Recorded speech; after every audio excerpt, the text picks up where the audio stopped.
Guarantee নেই, হায়াতের এরকম কোনো গ্যারান্টি নেই। চোখ বন্ধ সব শেষ। আমার বাড়ি, আমার গাড়ি, আমার টাকা সব আমার। চোখ বন্ধ হইলে আমার গেঞ্জি বেলেট দিয়ে কেটে রাখবে আমার রক্তের লোকেরা। যে কবরে যাব সে কবরও আমার না। আমার হাতের ঘড়ি আর একজনের হাতে দিয়ে বলবে এটা আমার। আমার মোবাইল আর একজনের হাতে নিয়ে যখন নিবে সে ভাববে তার। কেউ যদি টেলিফোন করে, হাফিজ ভাই কই আছেন, বলে কে তুমি? হাফিজ ভাই কে চাই, বলে মোবাইলটা আমার, তুমি রং নাম্বারে কল দিছো কেন, কাটো। রং নাম্বারে চলে গেছে আর আমি খালি হাতে। আল্লাহ বলেন যতই বাহাদুরি করো দুনিয়ায় থাকা যাবে না। আসতে যেহেতু হবে, কোথায় আসবা? আসতেই হবে। তবে আসার আগে রেডি হয়ে আসো, যুদ্ধ হবে তোমার সাথে। রেডি হয়ে আসো, আসতেই হবে। কেউ থাকতে চাইলেও পারে নাই, পারবেও, আসতেই হবে।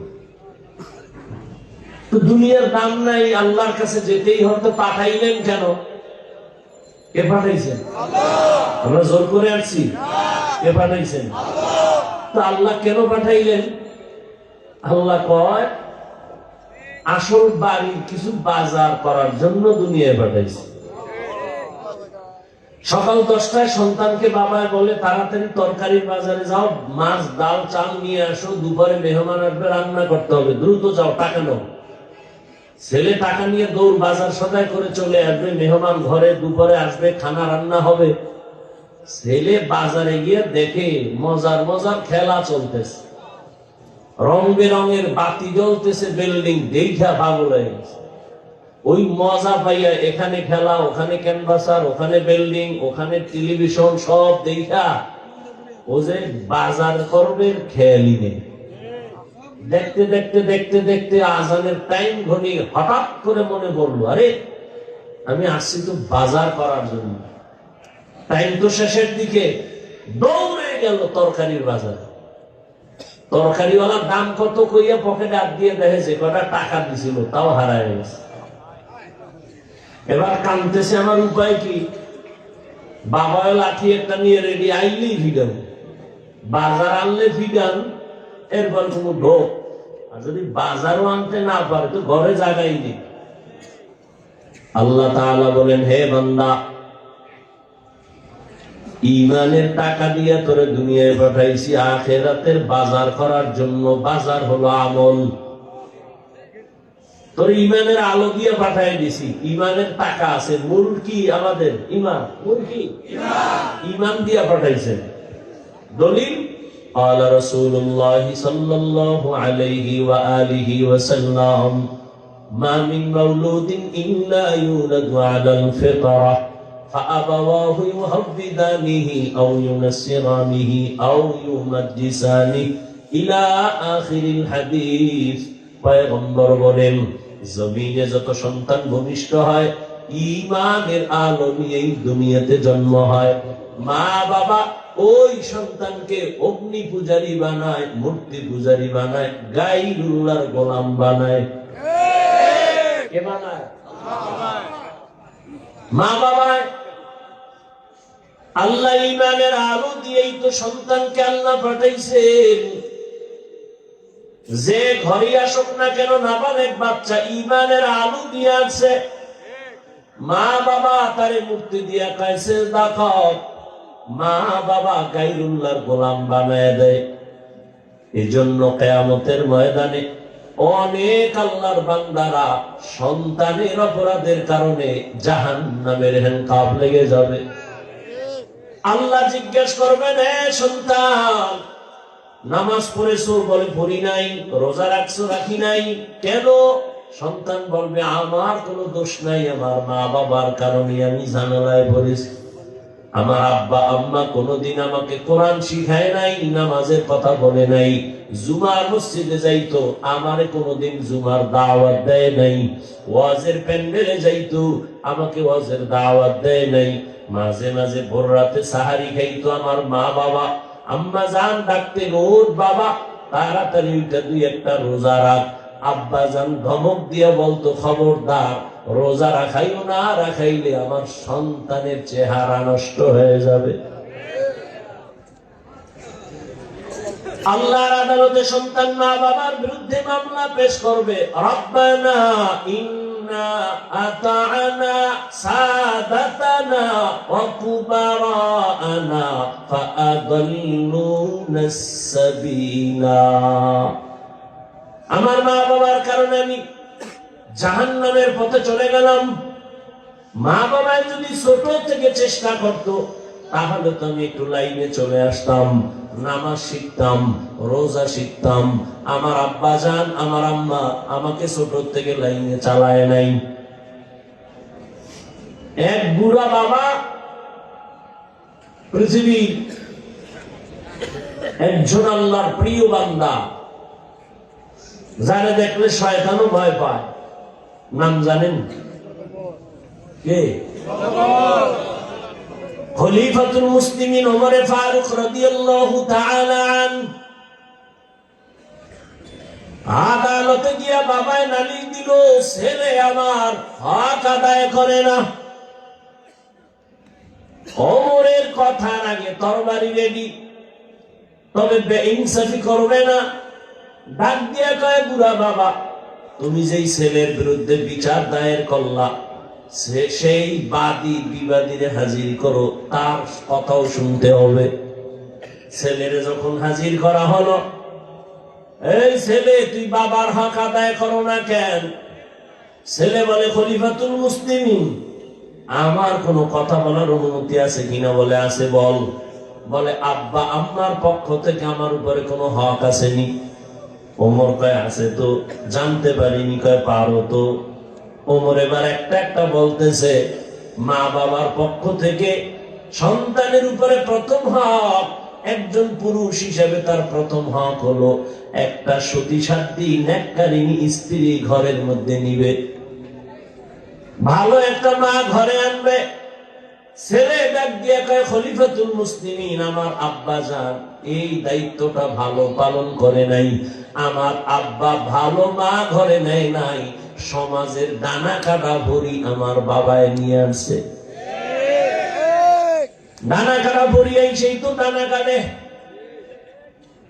ঘরে ঢুকিয়ে কয়, তোর বাপ খারাপ, তোর মা খারাপ, ব্যবহার ভালো না, ঘর থেকে নাম কি করবো? কয়, তাড়াতাড়ি আলাদা ফ্ল্যাট ভাড়া ল।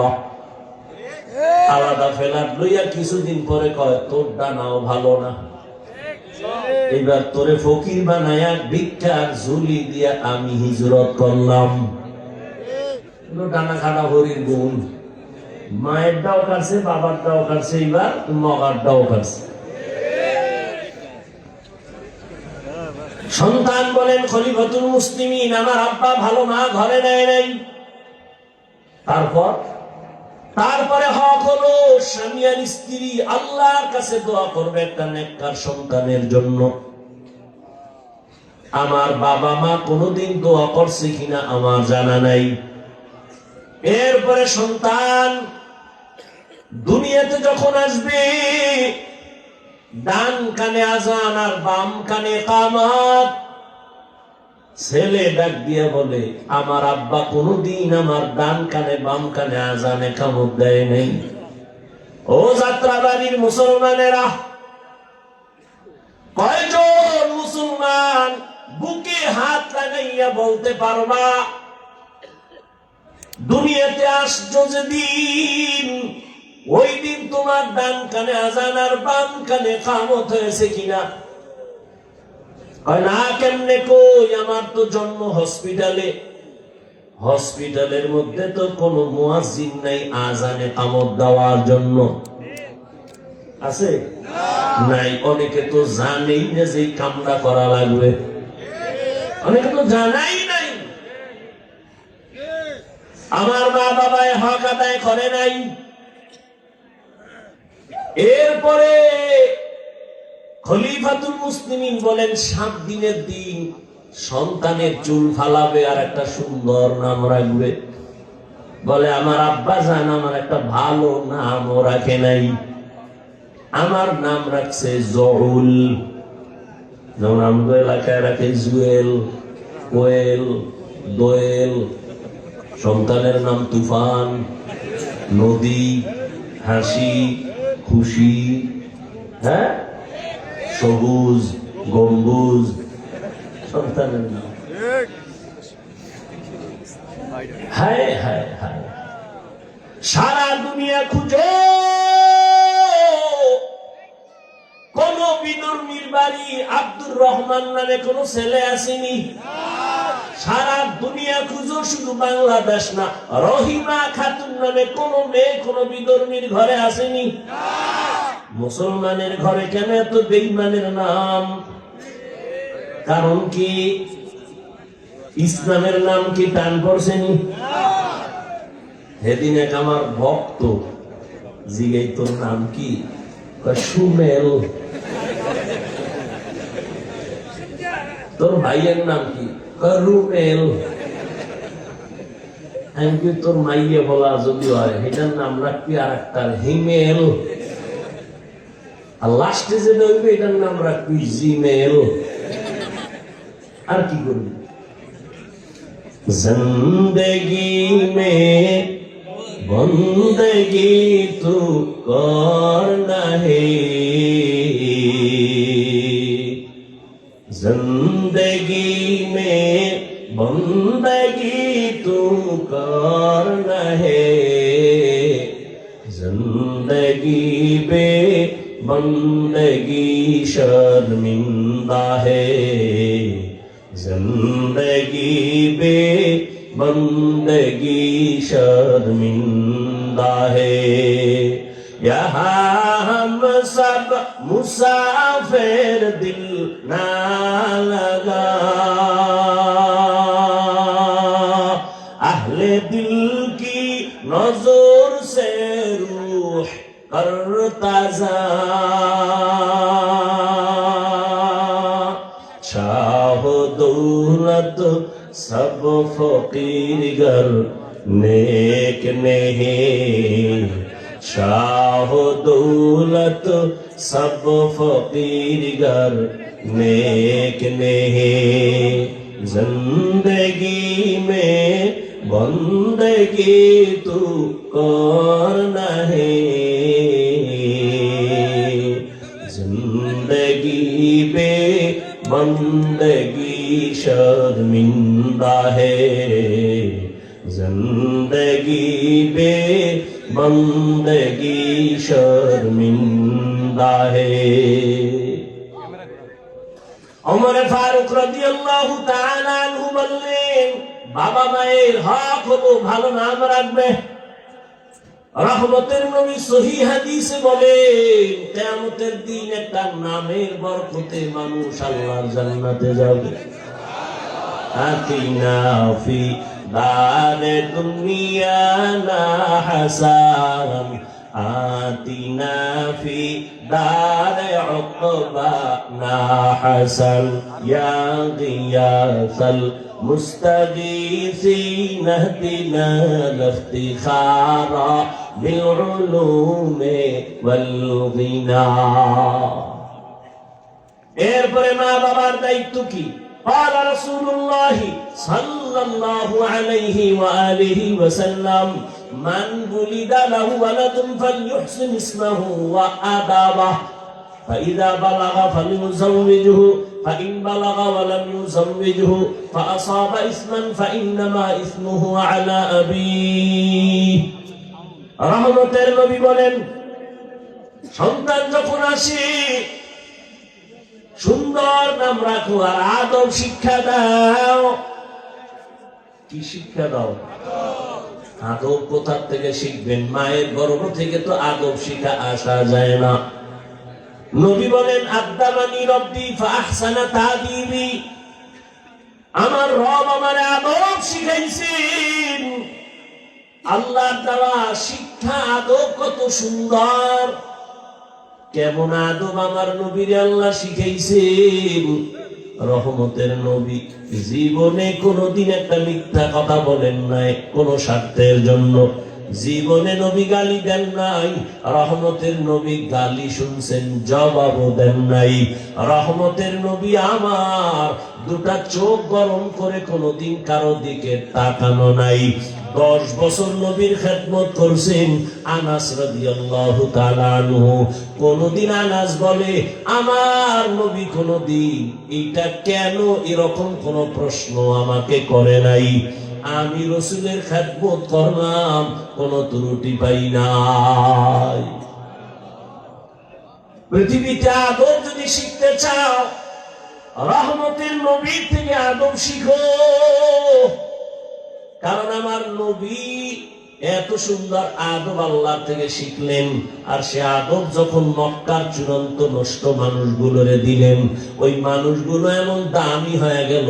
নবী বয়ান করতেছেন, একজন সাহাবী মসজিদের বাহির থেকে পাও একটা ভেতরে দিছে, আর একটা পাও এখনো ভেতরে আনে নাই, বাইরে, মাঝখানে চৌকাঠ। নবী বললেন সবাই বসে পড়ো। রহমতের নবীরা আসে, যেই পাওটা ভেতরে আর একটা বাইরে, ওই অবস্থায় চৌকাঠের উপরে বসে বললেন।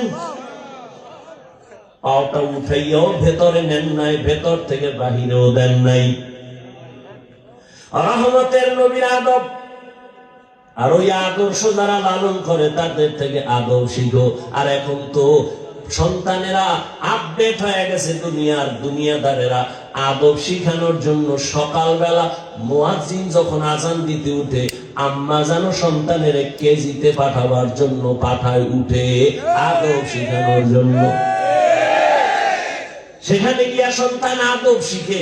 সরায়াতে অজাগার আদব নাম্বার 2, সরায়াতে আভা আদব শিখে। আর এই সন্তান রহমতের নবীর আদর্শ মাদ্রাসায় যখন যাবে, ওই সন্তানটা পড়বে সরায়াতে ওযু, সরায়াতে আল্লাহ। কি আদব? মানুষের জীবনের মহামূল্যবান এক সম্পদের নাম আদব। এই আদব আল্লাহ পাক রব্বুল আলামিন নবীর মাধ্যমে উম্মতের কাছে হাদিয়া দিয়ে দিলেন। ওই নবীর আদর্শের বাইরে কোনো আদব নাই, সব বেয়াদবি। আদবের আর এক নাম সুন্নাত, আর এক নাম কি? তুকু যাও সুন্নতে আহমদ কুজাবা মুহাম্মদ कैबुअद निस्बतरा मन अहब्बा सुन्नती कौले रसूल मजदाए का नमाई हम कुन कबूल। আগে স্কুলে কিছু আদব ছিল, আগে স্কুলে কি ছিল?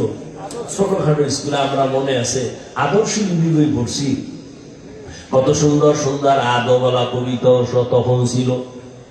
সকালে উঠিয়া আমি মনে মনে বলি, সারাদিন আমি যেন ভালো হয়ে চলি। আদেশ করেন যাহা মোর গুরুজনে, আমি যেন সেই কাজ করি ভালো মনে। কত সুন্দর না? আর এখন সব উল্টায় দিছে, সব আপডেট হয়ে গেছে। এখন সব দাঁড়ায় প্রস্রাব করার আদব চলে, দাঁড়ায় প্রস্রাবের আদব চলে। আর কিসের সেই সুন্দর কবিতা যেগুলো শুনলে কলিজা ঠান্ডা হবে, এখন আর ওগুলো নাই। এখন সন্তানের কবিতা শিখায় ক্রিং ক্রিং টেলিফোন, হ্যালো হ্যালো হ্যালো, কে তুমি কাকে চাও বলো বলো বলো, আমি নাও হ্যালো ক্যাট, বিড়ালকে চাই, জরুরি খবর আছে ডেকে দাও তাই। হামটিমে টিম টিম তার খারা দুটো শিং, তারা মাঠে পারে ডিম। শিংওয়ালা জানোয়ারে ডিম দেন, বলে কথাটা মিথ্যা না? অল্প মিথ্যা না 100? যে শিক্ষার ফাউন্ডেশন মিথ্যার উপরে হবে, ওই শিক্ষার দ্বারা জাতি মিথ্যাবাদী হবে, ধোঁকাবাজ হবে। وَأَمَّا مَنْ خَافَ مَقَامَ رَبِّهِ وَنَهَى النَّفْسَ عَنِ الْهَوَى فَإِنَّ الْجَنَّةَ هِيَ الْمَأْوَى। দুনিয়া নামক গ্রহ থেকে পাগল হইও না রে মুমিন। ঈমানের পাওয়ার নিয়ে আল্লাহ পাঠাইছেন, এখন তোমার শুধু আমলের বাজার করো। নামাজ আজান হয়েছে, মসজিদে যাও, নামাজ পড়ো, পর্দা করো, হালাল খাও, কিন্তু কিছু দুনিয়া দাঁড়াইসা দুনিয়ার রং তামাশা দেখা আখিরাত আছে বলতেই তার মনে নাই। আল্লাহ বলেন লা ইয়াগুররান্নাকা তাকাল্লুবুল্লাযীনা কাফারু ফিল বিলাদি মাতাউন কালীলুন সুম্মা মাওয়াহুম জাহান্নাম ওয়া বিইসাল মিহাদ।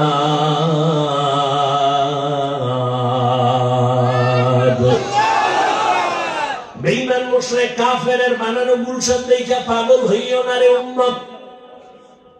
আল্লাহ বলেন এগুলো দেখে পাগল হইও না, এগুলোর কোনো ভ্যালু নাই।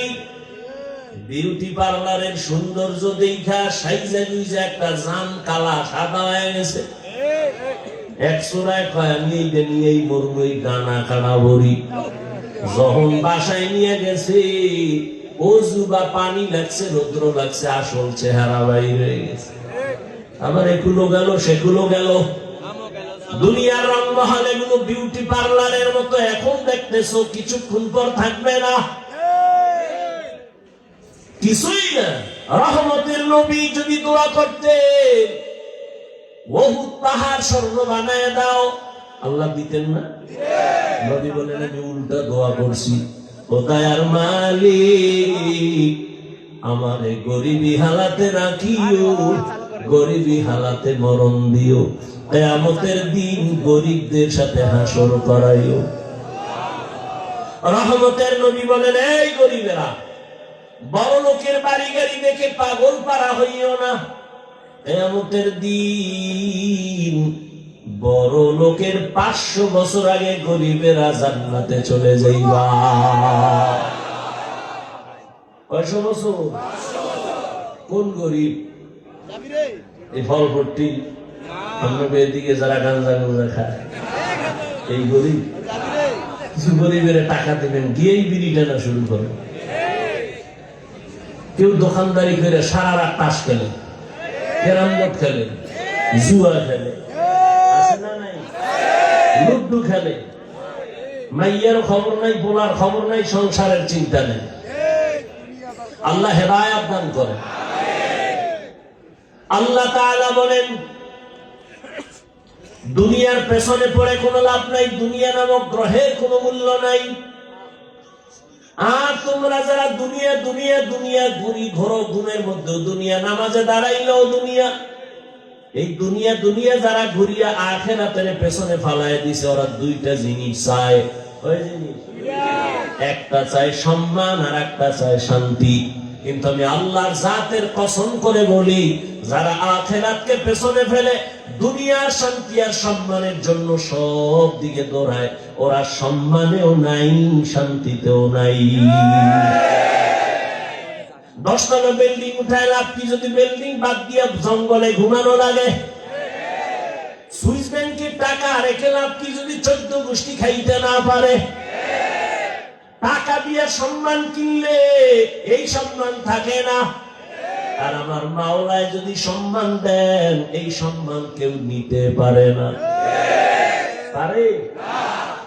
এই মুহূর্তে তাকায় দেখো কত কান্না, কত কান্না। কিন্তু চেয়ারম্যানের চেয়ারের মেয়াদ শেষ, এমপির মেয়াদ শেষ, মন্ত্রীর মেয়াদ শেষ, কিন্তু আখিরাত ওয়ালারা যেই চেয়ারে বসে, ও চেয়ারের কোনো তো মেয়াদই নাই। কে দিছে সম্মান?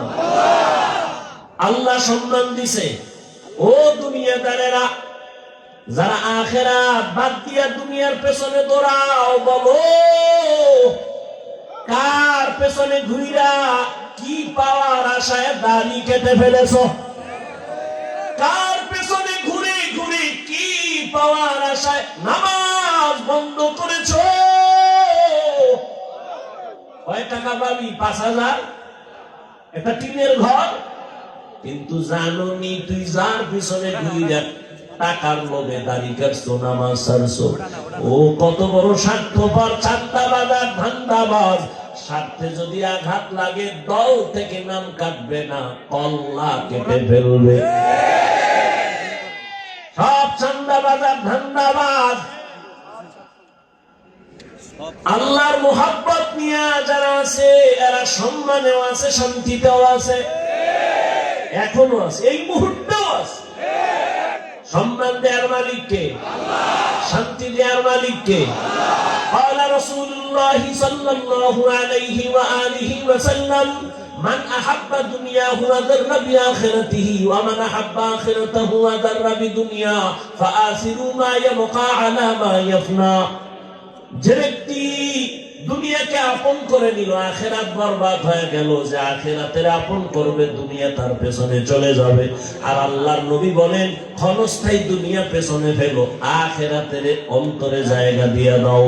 قال رسول الله صلى الله عليه وآله وسلم الدنيا خلقت لكم وأنكم خلقتم للآخرة। রহমতের নবী বলেন, পুরা দুনিয়া তোমার আমার গোলাম, আর তোমাকে আমাকে আল্লাহ বানাইছেন তার গোলাম। দুনিয়া তোমারে আমারে খুঁজবে, তুমি আমি কারে খুঁজবো? আল্লাহকে খুঁজো। তোমাকে আমাকে দুনিয়া খুঁজবে, তুমি আমি আল্লাহকে খুঁজি। কিন্তু এখন উল্টায় গেছে, তুমি আমি খুঁজি দুনিয়া দুনিয়া দুনিয়া, আর আল্লাহ তোমারে আমারে খুঁজে। আল্লাহ খোঁজ দিয়া ডাক দিছে ফজরের সময়, আসসালাতু খায়রুম মিনান নাওম, ওঠো আমার ঘরে এসে হাজিরা দাও।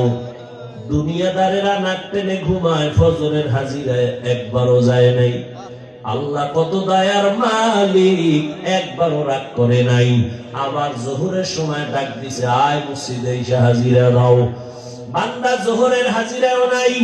আল্লাহ তাআলা আবার দয়া করে ডাক দিছে, আসরের হাজিরায় আয়, হাইয়া আলাস সালাহ। নিমক হারাম দুনিয়ার তালে পড়ে আসরের হাজিরায় মসজিদে যায় নাই। আল্লাহ রাগ করে পানি বন্ধ করেন নাই, খানা বন্ধ করেন নাই। মাগরিবে ডাক দিছে, আসো। নিমক হারাম মাগরিবের হাজিরায় যায় নাই।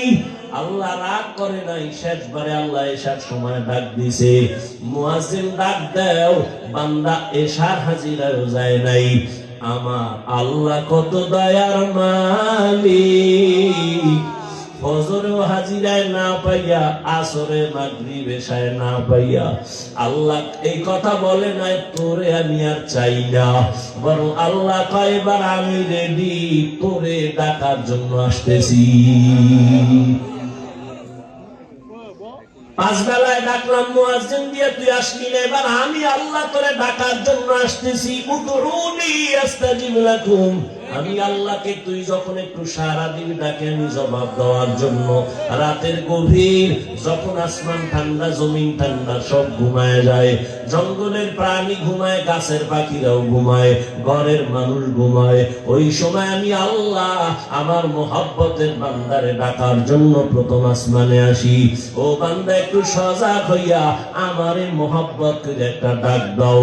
অতিও গভীর হয় রজনী যখন, নীরবে প্রভুর নাম জপিও তখন, প্রভুর করুণা যদি পাইবারে চাও, গভীর রাতে উঠে প্রভুর গুণগান গাও। আল্লাহ তাআলা বলেন, আমি তোমাকে প্রতিদিন ভোর রাত্রে ডাকতে থাকি। আলা মিন মুস্তাগফিরিন ফাগফির আলা, আলা মিন মুস্তারজিকিন ফারজুকা। কার রিজিকের প্রয়োজন আমার কাছে বলো, কার গুনাহ নিয়ে পাগল হয়ে গেছো ক্ষমা চাও। আমি আল্লাহ এখন তোমার জীবনের সব গুনাহ ক্ষমা দিব। এখন যদি আমি আল্লাহকে ডাক দাও, এখন লাইনটা বড় ক্লিয়ার, আমি আল্লাহ তোর এক ডাক পছন্দ করে তোর জীবনের সব গুনাহ মাফ করে দিব।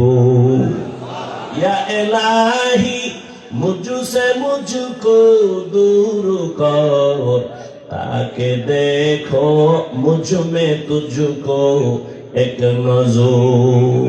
আল্লাহ তাআলা বলেন, এই দুনিয়া কিছুই না, মরার পরে তোমার অনন্ত কাল শুরু হয়ে যাবে। হাসরের ময়দান তোমার জন্য রেডি হয়ে যাবে। ওই দিন আদালতে হিসাব দেওয়া লাগবে, কেউ পালাবার কোনো সুযোগ নাই। হিসাব দেওয়ার চিন্তা করিয়া বান্দা তুমি এখন যদি গুনাহ থেকে নিজেরে বাঁচাইতে পারো, আমি আল্লাহ ওয়াদা করলাম তোমার ঠিকানা হবে জান্নাত। দুনিয়ার আদালতে কোন আসামি যখন হাজিরা দিতে যায়, রাতের থেকে ঘুম হয় না, কালকে হাজিরা। বিচারক যদি গান বান করে ফেলে, আমার উপায় কি? খানা পর্যন্ত বন্ধ। আর আমার আল্লাহর আদালত আরো ভয়ঙ্কর আদালত। আল্লাহ পাকের আদালত এতটাই ভয়ঙ্কর, রহমতের নবী বলেন এই জমিন হবে কিয়ামতের মাঠ, আরাফার ময়দান হবে আল্লাহর বিচারণায় আদালত। বিজ্ঞানীরা বলে জমিন থেকে 9,30,00,000 মাইল উপরে সূর্য। পৃথিবী নামক গ্রহটা যত বড়, পৃথিবীর থেকে সূর্য আরো 13 লক্ষ গুণ বড়। 9,30,00,000 মাইল উপর থেকে সূর্য তাপ দেয়। যদিও বিজ্ঞানীদের হিসাবে ভুল আছে, তারপর সাময়িক সময়ে যদি ধরেও নেই, সেই তাপ সহ্য করা যায় না। কি পরিমাণ গরম এই 2-3 বছর আমাদের দেশে পড়তেছে, কি পরিমাণ অসহ্যকর অবস্থা। আল্লাহর নবী বলেন কিয়ামতের দিন সূর্য নিচে চলে আসবে। 9,30,00,000 মাইল উপরের সূর্যের গরম সহ্য করা যায় না। কিয়ামতের দিন যখন নিচে নেমে আসবে, সূর্যের গরমে মাটির জমিনটা পুড়িয়া তামা হয়ে যাবে। নাফরমানের মাথার মগজগুলো ভাতের মারের মতো ফুটতে থাকবে। রহমতের নবী বলেন অন্যদিকে জাহান্নামের আওয়াজ। জাহান্নাম বলবে, হে আল্লাহ, কই বেনামাজি গুনাহগার গুলো কোথায়? আমার পেটে দাও, আমার পেটে বড় ক্ষুধা।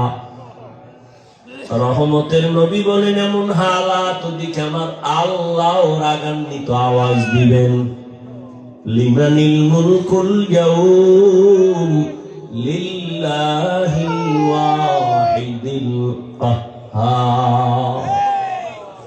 আমার আল্লাহ তাআলা যখন রাগান্বিত কুদরতি আওয়াজ দিবেন, হাসরের ময়দানটা থরথর করে কেঁপে উঠবে। রহমতের নবী বলেন নারী আর পুরুষগুলো উলঙ্গ দাঁড়াবে হাসরের মাঠে। আম্মা জান আয়েশা রাদিয়াল্লাহু তাআলা আনহা বলেন, ইয়া রাসূলুল্লাহ, নারী পুরুষ যখন উলঙ্গ দাঁড়াবে একটু কি লজ্জা হবে না?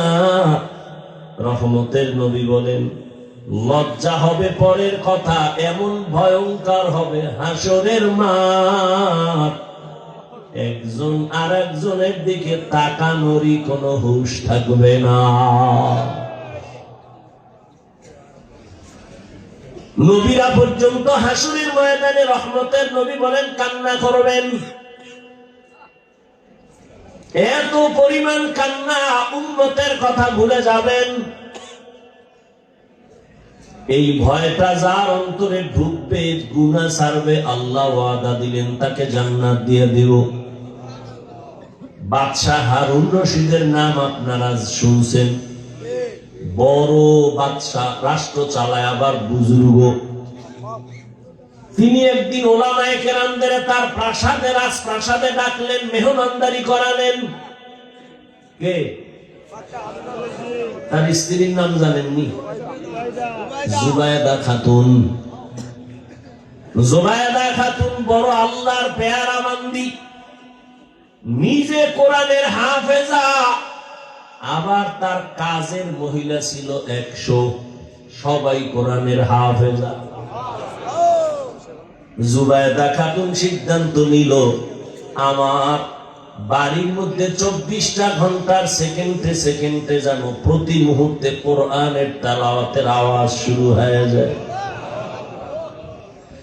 কাজের মহিলাদের শিডিউল করে দিল, আধা ঘন্টা তুমি তেলাওয়াত করবা, তারপরে কাজে যাবা, এরপরে আর একজন আধা ঘন্টা, এইভাবে এমন ভাবে শিডিউল করলো জুবায়দার বাড়ির থেকে 24 ঘন্টাই কোরআন তেলাওয়াতের আওয়াজ। বাদশাহ হারুন রশিদ উলামায়ে কেরামের এক কাফেলারে মেহমানদারি করাইয়া এবার বলে, আমি আপনাদের ডাকছি আমার একটু জিনিস জানার জন্য। উলামায়ে কেরাম বলেন, কি জানতে চান? আপনারা তো আমাকে চিনেন। বলে, হ্যাঁ চিনি তো। তাহলে আমাকে একটু রেজাল্ট দিবেন আজকে। বলে, কি রেজাল্ট? বাদশাহ হারুন রশিদ বলে, বলবেন আমি জান্নাতি নাকি জাহান্নামী। উলামায়ে কেরাম এক আওয়াজ দিলেন, এটা কেমনে বলা যায়? আপনি ভালো কাজ করলে বলা যাবে আপনি জান্নাতের পথে আছেন, তবে জান্নাতি বলা যাবে না। আপনি যদি অন্যায় কাজ করেন তো বলা যাবে জাহান্নামের পথে আছেন, কিন্তু আপনি জাহান্নামী বলা যাবে না। বাদশাহ হারুন রশিদ তো দুনিয়াদার বাদশাহ না, আল্লাহ ওয়ালা বাদশাহ। কি? হ্যাঁ। আর এখন মানুষ কি বলে, হুজুরেরা কিছু বুঝে না, এরা গাঁজা খায় সব বুঝে। পৃথিবীর সব থেকে জ্ঞানের ভান্ডার কোরআন, আর এই কোরআন যার সিনে আছে সে হলো শ্রেষ্ঠ জ্ঞানী।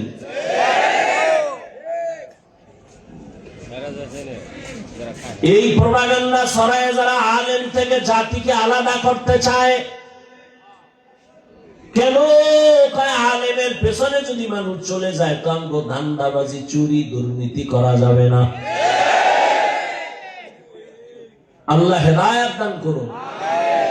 ভাইরা আমার, আল্লাহর আদালতে দাঁড়াইয়া হিসাব দেওয়ার ভয় যতক্ষণ পর্যন্ত আল্লাহর কসম অন্তরে আসবে না, ততক্ষণ পর্যন্ত জমিন থেকে দুর্নীতি, চুরি, ডাকাতি বন্ধ করা যাবে না।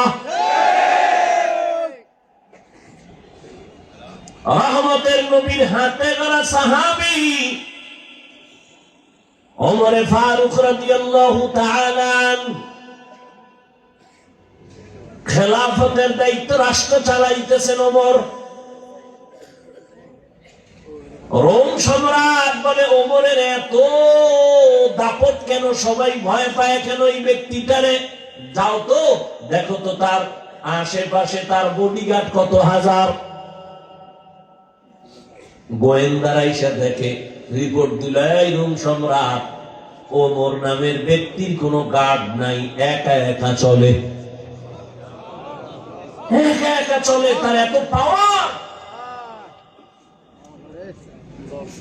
সেই ওমর যে রাস্তা দিয়ে চলে, শয়তান রাস্তায় চলে না। ঈদের বাকি আছে আর 2-3 দিন, বিবি একদিন বলে, খলিফাতুল মুসলিমিন সামনে ঈদের আনন্দ, আমাদের বাজার লাগবে না, সন্তানদের জন্য কিছু কাপড় কিনা প্রয়োজন। বলে, আমার কাছে টাকা নাই। কে কয়? কারে কয়? কোন সময়? রাষ্ট্র যখন চালাচ্ছেন ওমর, সেই সময় বলে। ওমর বলে, আমি পোশাক কিনবো কিভাবে, টাকা নাই। এবার বিবি বুদ্ধি দেয়, আপনি অর্থ মন্ত্রণালয়ের যে জিম্মাদার আছে, দায়িত্ব আছে, তাকে চিঠি লেখেন আর বলে দেন 1 মাসের অগ্রিম টাকা দিয়ে দিতে, 1 মাস অগ্রিম বেতন। ওমর চিঠি লিখলেন, বাহককে বললেন, যাও আবু ওবায়দা ইবনুল জাররাহ অর্থ মন্ত্রণালয়ের দায়িত্বে আছে, যাও আমার চিঠি দাও। বাহক চিঠি নিয়ে যখন আবু ওবায়দার কাছে চলে গেলেন, আবু ওবায়দা চিঠি দেখা হাউ মাউ করে কান্না শুরু করলেন। দেখছেন নি কারবার? হারকে দারাত খৌফে হক দার দিল মাদাগম জান্নাতুল মাওয়া দেহাদ ও রামকা। আবু ওবায়দা কান্না করে উল্টা আরেকটা চিঠি লিখলেন ওমরের কাছে, খলিফাতুল মুসলিমিন, আপনার কাছে আমার 2টা প্রশ্ন লিখে দিলাম, জবাব দিলাম, 1 মাসের অগ্রিম বেতন দিয়ে দিব। আপনি অর্ডার দিলে তো সব দিয়ে দেওয়া উচিত, কিন্তু যেহেতু আল্লাহকে ভয় করি সে কারণে চিঠি লিখলাম, উল্টা 2 প্রশ্নের জবাব দিবেন, 1 মাসের অগ্রিম দিয়ে দিবেন। ওমরের কাছে যখন বাহক চিঠি দিয়ে দিল,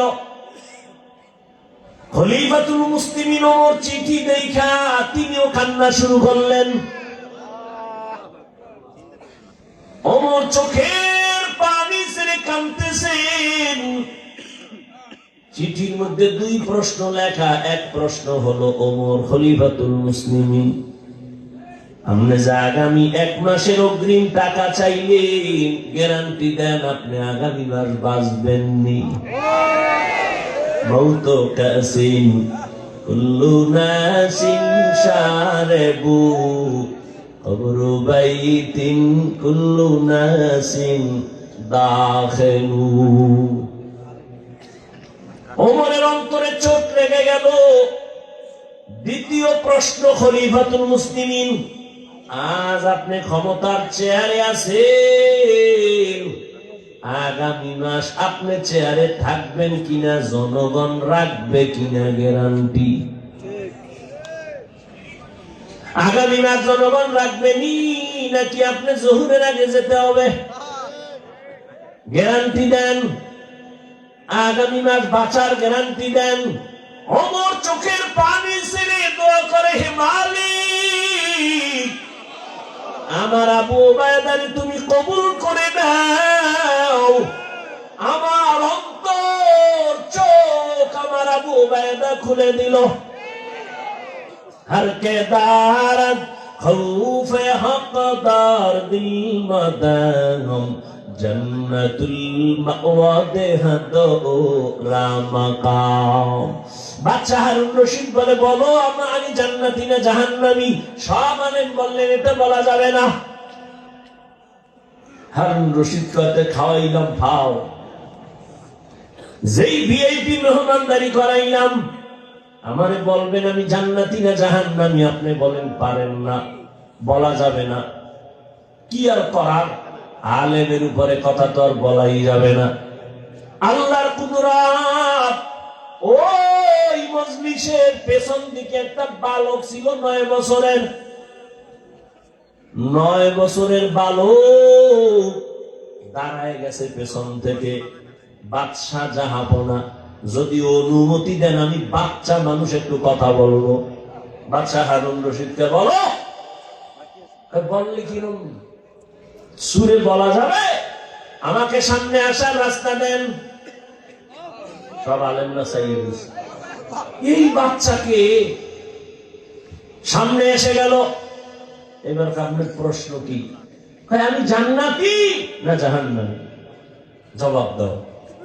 9 বছরের বালককে জবাব দিতে আমি পারবো, তবে আমার প্রশ্ন আছে। কি? যে প্রশ্ন করে সে বড় না জবাব দেয় সে বড়? কে বড়? কে বড়? বাদশা হারুন রশিদ তো আল্লাহর প্রিয় বান্দা বলে, যে জবাব দেয় সেই তো প্রশ্নকারীর থেকে তুলনামূলক বড়। বালক তো দান বেসাহ খলকেরা দাদান জবাবে বা সওয়াব হকনা দারত দোস্তে খলকা জারেরা নিস্তে ই খসলত একে দিনদারেরা। বাচ্চা নিচে বসে গেলেন, বালক এখানে বসিয়া বুঝাই দিল ইলমের সম্মান। আল্লাহ যদি দেন তো এমনই হয়। এত বড় বাদশা নিচে, আমি বালক উপরে, কে দিছেন সম্মান? এবার আবার প্রশ্ন করেন, বলে প্রশ্ন হলো আমি জান্নাতি না জাহান্নামী? বালক এবার ডাক দিয়ে বলে, বাদশা আমাকে বলেন, আপনার জীবনে এমন কোন সুযোগ আসছিল নিজে আপনি জিনা করতে পারবেন? আল্লাহর আযাবের ভয়ে আপনি সে জিনা করেন নাই। গুনাহ করার সুযোগ ছিল, চাইলেই আপনি দরজা লাগায় গুনাহ করতে পারতেন, কিন্তু আমার আল্লাহর আদালতে দাঁড়াবার ভয় আপনি গুনাহ করেন নাই, অন্যায় করেন নাই। এমন কোন দিন আপনার আসেনি? বলে একবার আর দুবার না, এরকম বহু সুযোগ আমার আছে। আমি চাইলেই গুনাহ করতে পারতাম, চাইলেই জিনা করতে পারতাম, কিন্তু আমার মালিকের আযাবের ভয়, আমি আল্লাহর আদালতের ভয়, আমি গুনাহ থেকে নিজেকে বাঁচায় ফেলছি। বালক ডাক দিয়া কয়, বাদশা আমি নিশ্চিত বললাম আপনি জান্নাতি। উলামায়ে কেরাম গরম হয়ে গেল। আমরা এতগুলো উলামায়ে কেরাম কেউ বলতে পারলাম না বাদশা হারুন রশিদ জান্নাতি না জাহান্নামী। তুমি কেমনে বলছো বাদশা হারুন রশিদ জান্নাতি? বলে হ্যাঁ আমি বলেছি। দলিল দিব, দলিল নাও। দলিল আমার বাবার দেওয়া না, দাদার দেওয়া না, আল্লাহর কোরআন। ওই দলিলেই বলেছি বাদশা হারুন রশিদ জান্নাতি। দলিল কি? এই আয়াত, وَأَمَّا مَنْ خَافَ مَقَامَ رَبِّهِ وَنَهَى النَّفْسَ عَنِ الْهَوَى فَإِنَّ الْجَنَّةَ هِيَ الْمَأْوَى। আল্লাহ ওয়াদা করেছেন আমার আযাবের ভয়ে, শাস্তির ভয়ে, আমার আদালতে হিসাবের ভয়, যারা দুনিয়াতে গুনাহ থেকে নিজেকে বাঁচাবে, আমি আল্লাহ ওয়াদা দিলাম সে জান্নাতি। আতিনা ফি দারে দুনিয়া না হাসান, আতিনা ফি দারে উকবা না হাসান, ইয়া গিয়াসাল মুস্তাগীসিন ইহদিনা লিফতিখারা বিল উলুমে ওয়াল গিনা।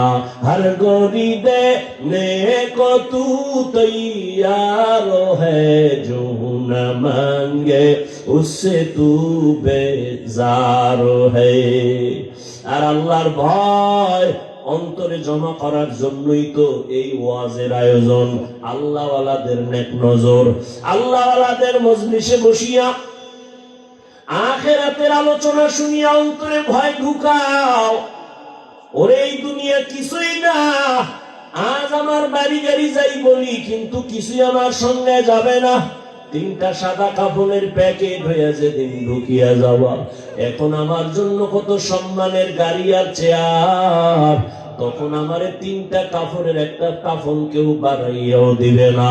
ওরে আমার মাওলার পরিচয় না নিয়া, গুনাহ নিয়াই যদি কবরের মধ্যে রওনা দাও, ওরে আজরাইল যদি আইসা দেখে, ও যুবক তোমার কানের ভেতরে কানের তার লাগানো আর মোবাইলে তুমি গুনাহ দেখতেছো, আজরাইল আইসা যদি এর মধ্যে ধরিয়া ফালায়, ওই অন্ধকার কবরে যখন যাইবা, ওই কবর তখন তোমাকে আর রেহাই দিবে না, ছাড় দিবে না। এরে নবীর উম্মতের দল, ওই কবরের আযাব সহ্য করার শক্তি কিন্তু কারো হবে না। এরে আল্লাহর বান্দারা, এই ভয়টা সাহাবায়ে কেরামের মধ্যে যখন ঢুকছে, আজীবন তারা কান্না করে করে আল্লাহর মহব্বত নিয়ে চলছেন। এরে আল্লাহর গোলাম, এখনো সময় আছে, তওবা করো। আল্লাহওয়ালাদের নেক নজর ছাড়া অন্তর সোজা করা কোনোভাবেই সম্ভব না। আল্লাহর ভয় অন্তরে জমা করার জন্য আল্লাহওয়ালাদের নেক নজরের বিকল্প কোনো রাস্তা নাই। আউলিয়ারা কারে উকবা ইখতিয়ার, জাহেলারা কারে দুনিয়া ইখতিয়ার। আল্লাহওয়ালাদের সোহবত অন্তরে আল্লাহর ভয় ঢুকানোর একমাত্র পথ। এজন্য আমরা গুনাহমুক্ত হইয়া আল্লাহওয়ালার নেক নজর নিয়া জান্নাতি হইয়া কবরে যেতে চাই ইনশাআল্লাহ।